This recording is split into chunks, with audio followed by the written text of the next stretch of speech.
عالم كودا ومال عانو عدل نسي عيدا عيدا عيدا عيدا ما انت. بسم الله الرحمن الرحيم.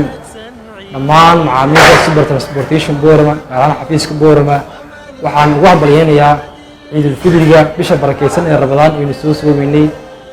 markoobaad waxaan hadalnay Allah inoo soo tageliyay dhamaantiin uga caafimaad qabno soo dhameysano bisha Ramadaan acmaasheena salaamaha Ilaahay wax la jireen naga aqbalo waxa si gaar ah bulshada gaar ahaan Boorama u diray fariin in insha Allah ay diyaariyeen safaradii ciida iyo dalxiiska oo insha Allah shaqeyn doona maalmaha ciida sidaas tamir shaqeyn doona waxaan leeyahay bishaaro soo dhawaada Super Transportation Boorama gaar xafiiskeyga xafiiska halkii uu soo guuray markii hore waxa diin cafeteria ba hadda waxaan soo guurnay waxaan uga soo horjeednay air stationery amba